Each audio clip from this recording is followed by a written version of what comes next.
Эзний хайр инрэл дуустдаггүй. Өршөөлт нь төгсгөлгүй. Өглөө бүр энэ нь цоо шиг. Таны итгэлт байдал юутай авгавэ. Хермоны шүүдэр өглөөний хөтөлбөр эхэлж байна.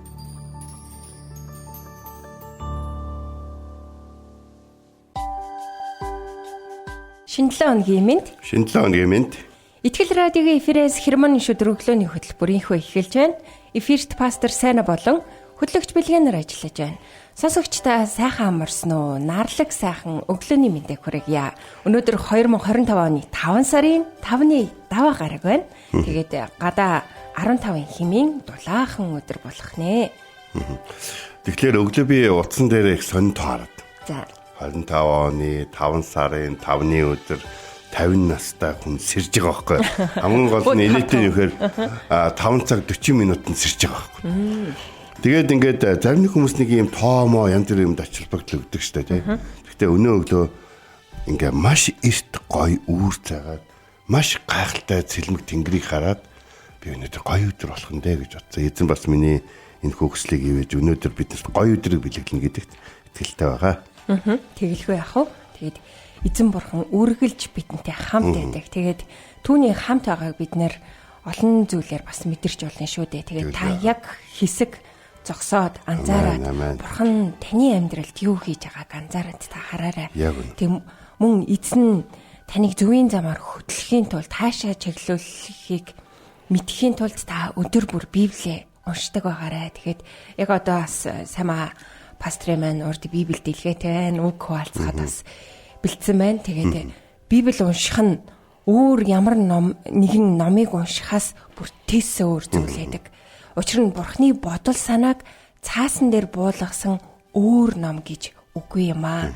Тиймээс Библийг уншсанаараа бид Бурхны арга замуудыг олж мэддэг. Бид Бурхны зан чанар болон мөн чанарыг Библиэс олж мэддэг юм аа. Бид Бурхны хүч чадлыг ойлгож ухаардаг. Тиймээс энэ ном шиг үн цэнтэй, энэ ном шиг ач тустай ном гэж үгүй. Энэ ном бидэнд Бурхныг хэрхэн таньж мэдэх вэ гэдгийг зааж өгдөг юм аа. Өдөр бүр Библиэс хамтдаа суралцах энэ цагийг зөвшөөрсөний төлөө эзний өмнө хамтдаа ирж түнд талархал магтаалыг өргөцгөөе.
чөлөө би бүхкин чөлөөсөд тайлагцсан түүний дотор ирэх чөлөө би бүхкин чөлөөсөд тайлагцсан түүний дотор ирэх чөлөө би бүхкин чөлөөсөд тайлагцсан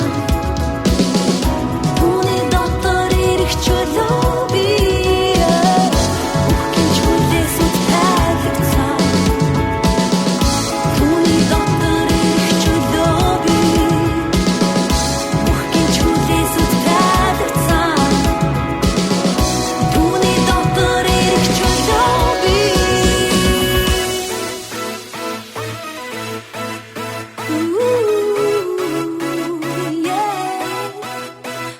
Устах ирэх чөлөөрөө ирэх чөлөөрөө ирэх чөлөөрөө ирэх чөлөөрөө ирэх чөлөөрөө тэр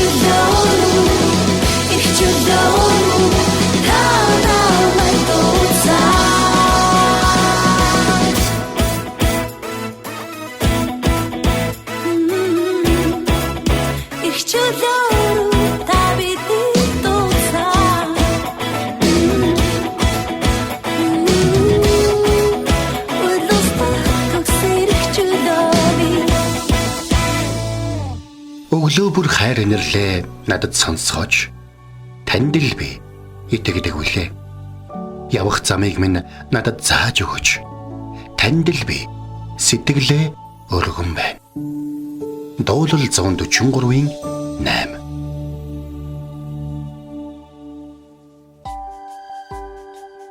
За шинэ 7 өдрийн энэ өглөө бид хамтдаа Галаат номын 5-ын 1-р ишлэлийг хамтдаа харъя гэж. Христ биднийг эрхчлөөтэй болгохын тулд чөлөөлсөн. Иймд бат зогс дахин боолчлын буулганд бүү орхитон гэж. Амен. Энэ ёстой гоё ишлээ. Ер нь Библийн дотор биднэрт ингээд маш том сануулгыг өгсөн, маш том шийдвэрт болон байр суурьтай байхыг бидэнд уриалсан ишлэл олон байдаг л да. Гэхдээ тэр ишлүүд дотор энэ ишлэл бол маш их чухал тооцогддог. Бид яагаад зарим зүйлийг хийх ёсгүй вэ?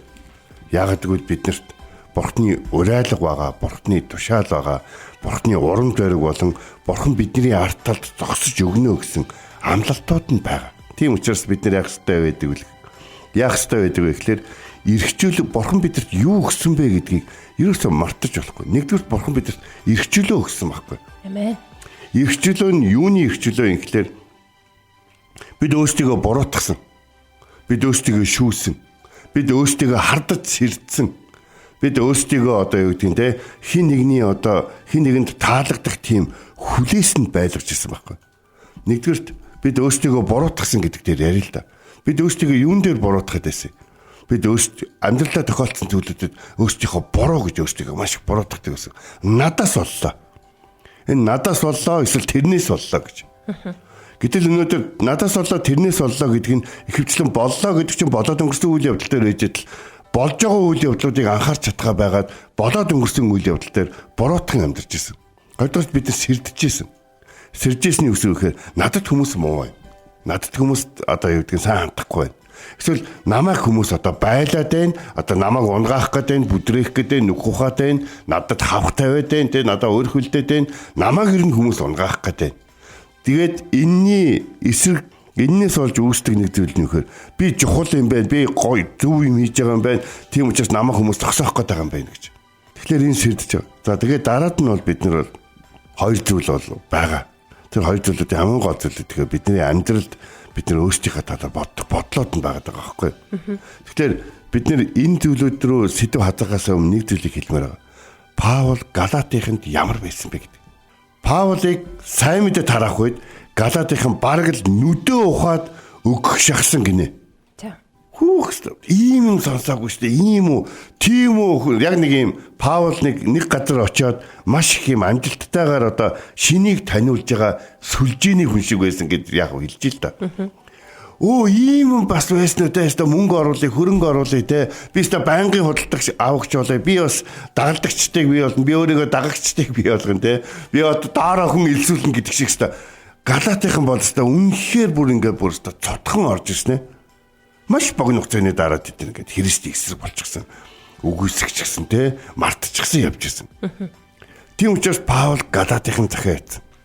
Тэдний тэгсэн шалтгаан нь буруу сургаалаар төөрөгчдийг үнэнд эргүүлж дагуулахын тулд Паул захиа бичгээсээр аргагүй л орсон гэсэн болж. Энэ юу гэсэн үг гэхээр тэд нар Паулаас сонссон зүйл дотроо л байж исэн чинь өөр хүмүүс хурж ирээд нэмж ярьсан зүйлүүд нь Христээс холдуулах тэднийг буцаагаад өнгөрсөн бадарсан Есүс Христээр дамжуулаад аль хэдийн шийдэгдсэн тэр хуулийн байдлууд руу болон тэр дахлын байдлууд руу буцаагаад оруулсан тийм асуудал байгаад байна. Есүс Христэд итгэсэн хэнийг ч болов Бурхан өөрийн хүүхэд хэмээн тооцно гэж хэлсэн.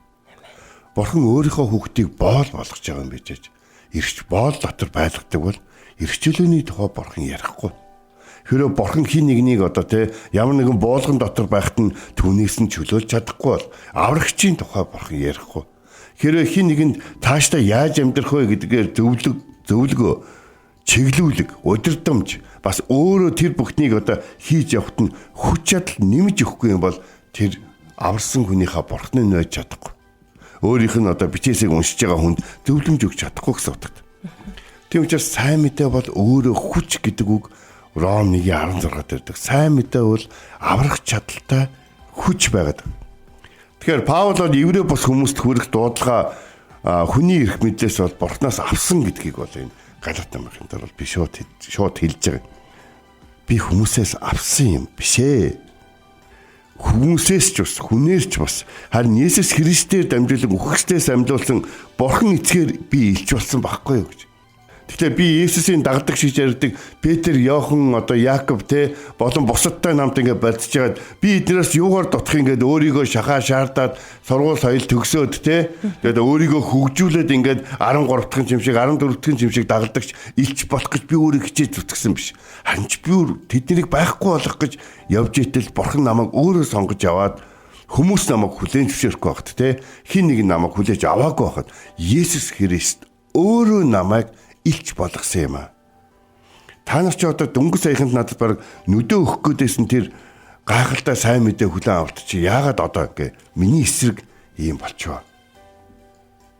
Галаат 5:1 дээр Паул яг нэлээд их ярьжсэн зүйлүүдэд бадж байгаа. 4-р бүлгийн төгсгөл дээр Паул нөгөө нэг Хагаар Сара хоёрын тухай ярьж байгаа юм л да. Хагаар Сара хоёрын тухай ярихад хоёулаа л одоо Авраамийн одоо юу байсан хүүхэд байсан. Ахтай нэг нь эрхчлөөт эмэгтэйгийн хүүхэд, нөгөөх нь зарц эмэгтэйгийн хүүхэд байсан. Ялгаа нь бол энэ. Нэг нь бол хүний бодол хүсэл төлөвлөгөөгөөр нэг ингэсэн байхад одоо Бурхан одоо энийг хүлээн зөвшөөрөхгүйгээд яах юм гэсэн дураараа дагнсан хүмүүсийн одоо юунаас олж төрсэн хүүхдээс бол нөгөөх нь бол Бурханы амлалтын дагуу Бурхан хүлээлгсэн цагтаа амлсандаа хүрч өрөөлөө буулгаж өгсөн тийм хүүхдээсэн. Тийм учраас Есүс Христэд итгэсэн бид нар ч гэсэн яг өөрийнхөө цагт л яг л амьдралынхаа хамгийн чухал үед л Бурханы хайр инэрлийг хүртэж Есүст итгэсэн юм аа гэж. Тэгэхээр бид нар нэг ийм зүйлийг бодчих хэрэгтэй. Юу бодчих хэрэгтэй вэ гэхлээр би эрхчлөөтэй Христийн дотор гэдэг. Тэгэхээр олон жилийн өмнө надад нэг илгээлтийн эзэн гэж ярьж ирсэн байхгүй. Хэрвээ чи Есүс гэж ярих гэж байгаа бол Бурхан арт өмнө авардаг гэсэн утга санаан дотор чи ярьж явах хэрэгтэй. Хэрвээ чи Христ гэж ярих гэж байгаа бол Есүс онцгой үүрэг даалгавар авч томдогдсон нэгэн гэсэн утга дотор ярих хэрэгтэй. Хэрвээ чи одоо энийг тайлбарлах юм чи Есүс гэж ярих гэж байгаа бол тэр Есүсийг илгээсэн Бурхан арт өмнө аварсан гэсэн утгатай. Христ гэж ярих гэж байгаа бол Бурхан зөвхөн түүнийг л зам болгох гэж сонгосон. Түүнийг л дахил болгох гэж сонгосон. Бурхан зөвхөн түүнд л Тэ хүн төрлөختний өмнөөс хамгийн гол зүйлийг энэ загалмаа дээр хадагдсан алгадаж тэднийг аврах одоо тэ зөвшөөрлийг өгсөн зөвхөн түүний нэрээр л цохолт хийсэн зөвхөн тэр нь түүнд л одоо виз дарж өгсөн паспорт өгсөн гэсэн утгатай гэж. Зөвхөн Есүс Христээр дамжаад бид одоо нүглээ уулзлах боломжтой гэсэн үг. Тиймээс Есүс Христэд итгэсэн бол бид эрх чөлөөтэй болсон гэдгийг ойлгож байгаа хэрэгтэй. Тэгээ тэр илгээлтээ эзэн надад нэмж хэлэхдээ үгчсэн хэрэг. Хэрвээ чи энгийн итгэгч чи амьдралаар амьдрахад энэ бол чамд тийм гүн гүндгий ач холбогдлохгүй. Хэрвээ чи сайн мэдээ түгэгч тийм үү? Хэрвээ чи бичээсээ даадаг болох гэж байгаа бол энийг маш сайн анхаардаг байх хэрэгтэй гэж. Чи нэг ингээд хамаа намаагүй те хольж хутгаад ингээд яриад байж болохгүй гэж. Тэгэхээр энэ зүйл бол надад маш их чухал санагддаг гэсэн. Тэгвэл өнөөдөр Христ биднийг эрх чөлөөтэй болгосон гэж хэлж байна. Тэ? Хурж ирээд би чамайг эрх чөлөөтэй болгох эрхийг дэлхийн суурьаас өмнө Бурханаас авсан. Бурхан надад чамайг сонгож авсан хүмүүсийнхаа нэг гэж хэлсэн. Тийм учраас би чиний бүхэл өнгөрсөн гим нүгэл бүхэл зүйлүүдийн өмнөөс загалмаа дээр хадагдан алгадсан. Чиний нэр Бурханы өмнө байгаа. Чи хэрвээ надад итгэх юм бол чи эрх чөлөөтэй болж мөнх амьтаа болох болно. Энийг Есүс Христ надад өгж байгаа байхгүй. Тэгээд намайг чөлөөлж байгаа байхгүй. Агтал би чөлөөлөгдсөн Есүс Христ бүр зорж ирээд миний төлөө загалмаа дээр хадагдан алгадаад миний нэр байгаа гэдгийг угаад миний виз гарчихсан одоо юу гэдэг те миний бүх төвшөөрөл гарчихсан гэдгийг хэлээд байхад би гараагүй юм шүү. Гардгүй юм шүү.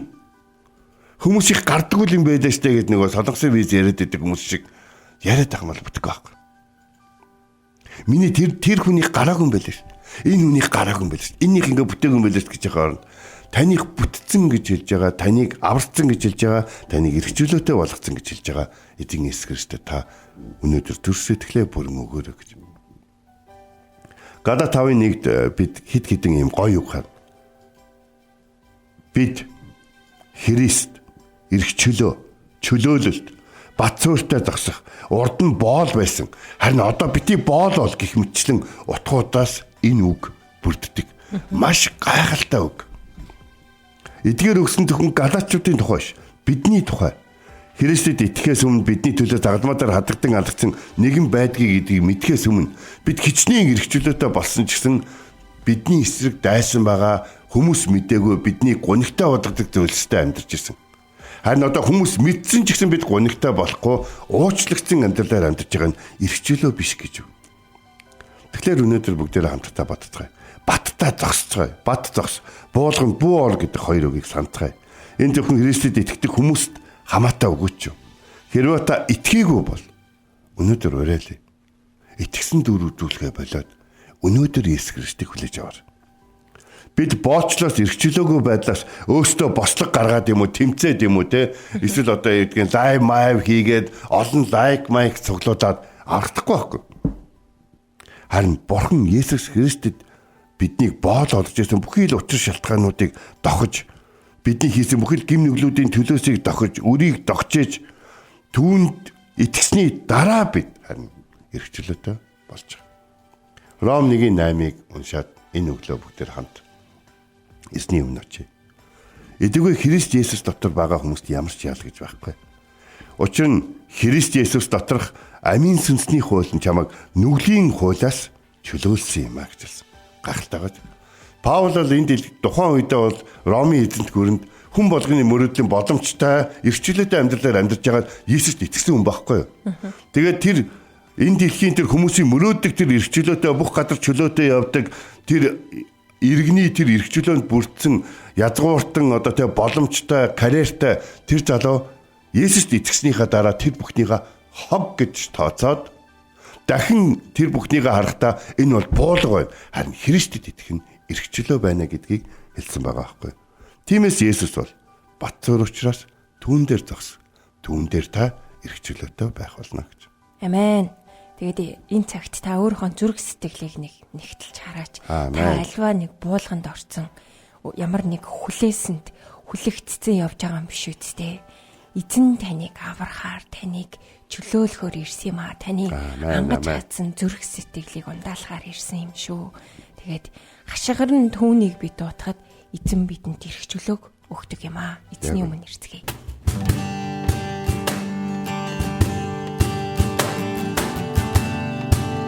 ангаж сагсан бүү амин годич ятартулсан хүмүүс ихсний урсгалдороо түүнийг би дуудах тэр даваатган хүнийг зовдон зүтгэрүү бүгдугаардан урснаа Есүс таирэж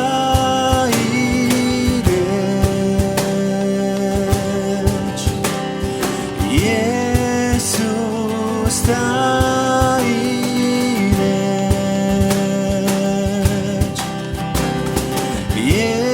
Есүс таирэж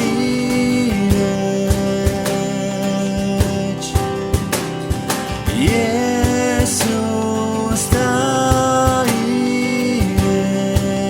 таирэж ангаж сагсан муу амин голдирч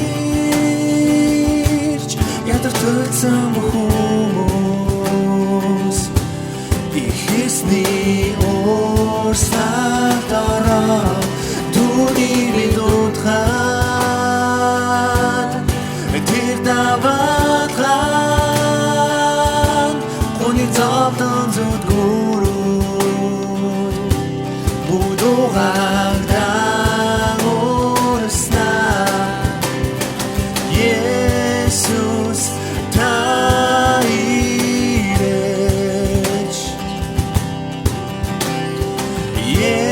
Есүс таирэж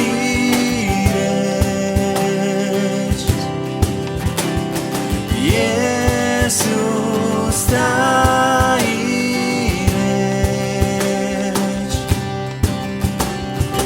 Есүс таирэж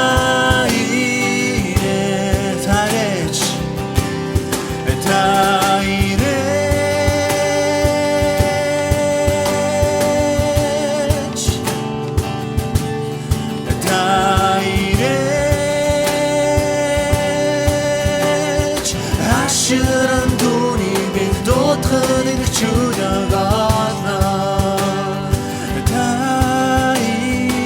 Аширан түүнийг би дуудахад ирэх чөлөө Есүс таирэж Аширан түүнийг би дуудахад ирэх чөлөө Есүс таирэж Аширан түүнийг би дуудахад ирэх чөлөө Есүс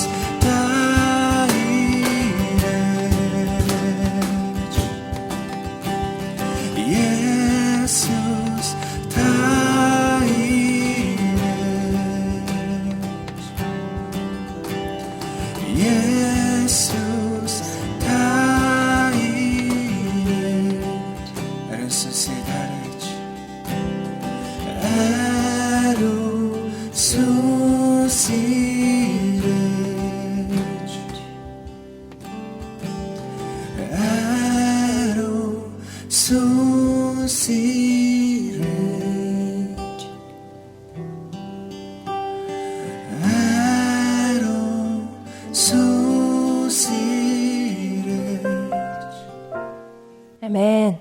Өнөөдөр бид нэр үгийн цагаараа Галаат номын 5 дугаар бүлгийн 1-р ишлэлээ суралцлаа. Христ биднийг эрх чөлөөтэй болгохын тулд чөлөөсөн юм а. Иймд бат зогс. Дахин боолчлалын буулганд бүү орохтун. Бид Христ дотор эрх чөлөөтэй. Энэ эрх чөлөө бол ямар нэг дүрм журм биш юм а. Харин зарчим юм. Энэ бол би түнд таалагддаг гэсэн үг. Миний үйл хөдлөл зөвхөн Христэд таалагдахын тулд болохоос биш, танд эсвэл альва нэг байгууллагад таалагдахын тулд биш юм аа. Энэ чинь л бидний Христ доторх эрх чөлөө юм. Христ биднийг эрх чөлөөтэй болгосон тул бид бат зогсож альва энэ боолчлалын буулганд орохгүй байх хэрэгтэй гэдгийг өнөөдөр үгийн цагаар бид нэр суралцлаа. Тэгээд та өөрийгөө бас нэгтэлж, өөрийгөө бас шалгаж нэг амьдралаа анзаарч харсан гэдэгт итгэлтэй байна.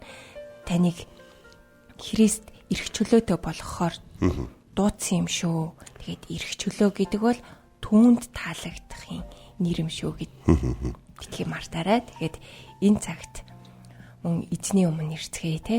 Тэгэлээ. Өөрийнхөө амьдралыг бас нэгтлэн шалгацгаая.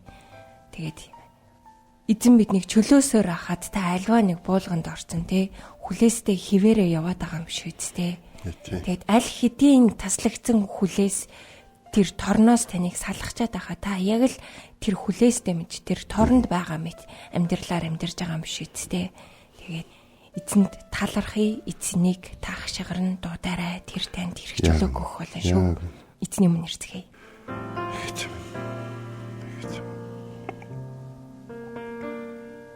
Хэдэмнээ энэ өнөөдөр хоёр сэдвээр таны өмнө залбирахыг хүсэж байна. Эхнийх нь сул дорой биднийг өнөөдөр хүртэл итгэлгүй. Итгэлээр сул дорой амьдарч ирсэн учраас уучлаач гэж таньс гоймоор. Та чөлөөлсөн байхад өөрийгөө буруутгахсаар байд. Өөрийгөө янз бүрийн байдлаар сэрцээр байд. Бас таны хамт байгаад итгэж чадахгүй, таныг арт тал маань болж байгаа гэдэг. Итгэж чадахгүй, бүр найдвараа тавихгүй байсан танаас уучлалтгүй байж байна. Бас нэг зүйл нь хүмүүс биднийг үгүй гэж хэлж чадахгүй нөхцөл байдал дотор оруулдаг. Тийм хүлээсүүдээс чөлөөлж өгч гэдэг ансгууж байна. Бас өөрсдийгөө энэ бүхнийг туулах ёстой, амсах ёстой, ийм л байхаас аргагүй гэж боддог. Амьдралын сүрэг сул дорой тэр байдлууд дотор өөрийгөө хүлж, байлгаж, зогсонх байдалд оруулж байгаа. Өөрийнхөө талаар готрон үзэлтэй сул дорой байгаа бидний бодол санааг та өөрчилж өгөөч гэдэг ансгууж. Эзэн Есүс минь таныг энэ дэлхий дээр амьдран өөрийн хүмүүсийн дунд алхаж явхад тэр хүмүүст ч гэсэн энэ асуудлууд байсан. Гэхдээ та тэднийг үнэхээр юучгүй илгээсэн ч гэсэн тэд югаарч дутдаггүй байсан. Тэд тантай хамт байх үедээ бүрэн чөлөөлөгдсөн. Үнэхээр эзэн таны дотор, эзэн таны нэрээр залбирэн гуйсан бүхнээ авсан тийм амьдралаар амьдарч байсан. Эзэн минь энэ цаг учраас Галатын аймгийн хүмүүс шиг итгэлээс хурдан ухардаг биш. Харин ч итгэлийн он жилүүд өдрүүд өргөнгөрөх тусам тантай илүү ойртож, таны талаар илүү мэдэж, тантай хамт олон зүйлийг хийж, өөр хүүхдүүдтэй болон эргэн тойрныхаа хайртай хүмүүст ерөөл болгоход туслаач. Энэ үглээ танд таатгаж байна. Эрх чөлөөтэй амьдрахад та биднийг удирдан дагуулж өгөөч. Ариун сүнс минь таны удирдамжийг дагахад туслаач. Энэ бүхнийг бидний төлөө загалмаа дээр торын ганц хайртай хүүгээ илгээсэн Бурхан эцэг танд хандан. Бидний төлөө загалмаа дээр хадагдан биднийг чөлөөсөн Есүс Христийн нэрээр залбирна гооч байна. Амен. Тэгээд энд нэг сонсогч маань бас ингэж хуалцсан байна.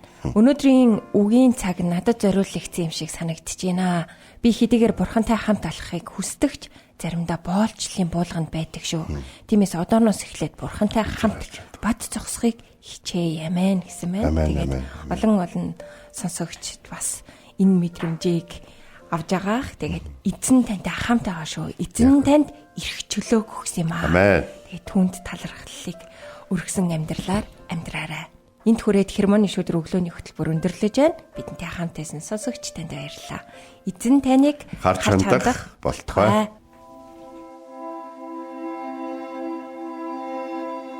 Эзэн зүрхийг чинь Бурхны хайр ба Христийн төвчөрт чиглүүлэх болтугай. Хермоны шүдэр өглөөний хөтөлбөр танд хүрлээ.